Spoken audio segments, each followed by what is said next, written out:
Mga rabbit mula daw sa PS line ang inaalagaan ng farm owner na si Bobot. Bakit nga ba ito ang kanyang napili at maganda nga ba itong agribusiness? Panoorin po natin ang kanyang kwento. 2020 nang tamaan ng ASF ang farm nila Bobot dito sa May Kawayan, Bulacan. Dahil doon nag-isip sila ng pwedeng maalagaan bilang alternatibo sa piggery nila. Dito nila naisipang mag-alaga na lang ng mga rabbit. Ito ang Republica de Conejos. Nagsimula kami, namili muna ako ng mga kits. Unang bili ko mga 24 pieces. Napalaki namin yung mga nasa 19 or 18 peraso. Konti lang yung namatay. So akala ko okay na, kaya na namin mag-alaga. Namili uli kami ng mga nasa 60 pieces na kits. Awa po ng Diyos, naubos lahat yun, namatay lahat.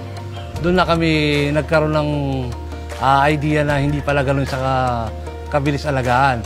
Tinutukan talaga namin na kung ano yung nagiging cost ng pagkamatay ng rabbit, more on ang nagiging sakit kasi nila diarrhea, lalo't maliliit pa. Madali naman nilang na-manage at natutunan ang tamang pag-aalaga ng mga rabbit nila, lalo na't nasanay na sila sa tamang pagkontrol ng mga sakit na dumadapo sa mga ito sa pamamagitan ng mga gamot, supplement at feeds.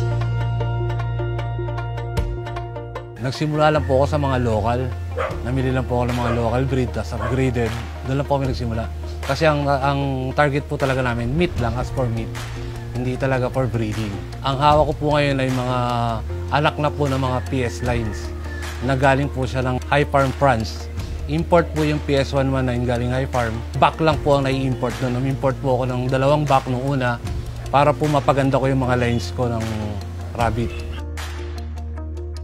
Sabi ni Bobot, fast-growing ang mga PS line, kaya naman kahit mahal ang pagkakakuha niya dito, ay nagawa pa rin niyang isama ito sa mga alaga niya para gumanda ang lahi ng mga susunod na henerasyon. Kumuha din siya sa ibang mga bansa kagaya ng Indonesia.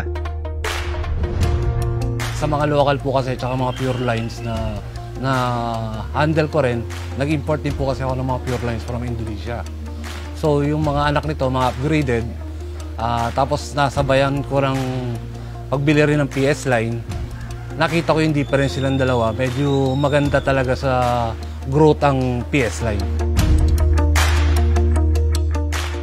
Sabi pa ni Bobot, sa loob lang ng 3 buwan, kayang bumigat ng hanggang 3 kilo ang isang rabbit na galing sa PS line, kumpara sa mga galing sa upgraded line. At dahil galing ang lahi sa ibang bansa, may mga pagkakaiba sa paraan ng pag-aalaga sa mga ito.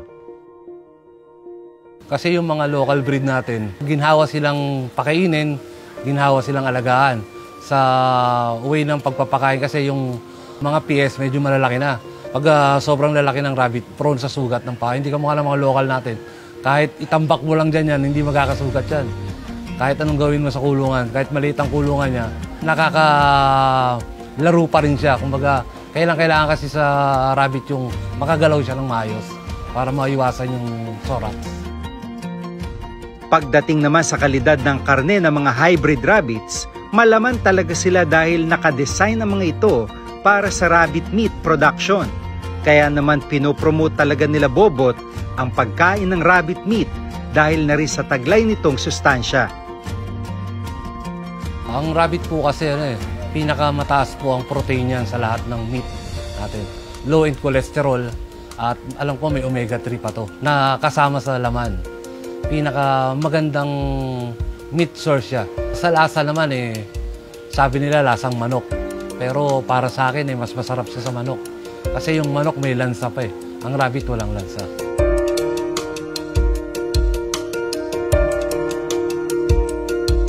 Sa pagpasok ng rabbit industry, ano lang muna, dahan-dahan lang. Huwag tayo magmadali. Simulan na natin sa yung kaya natin.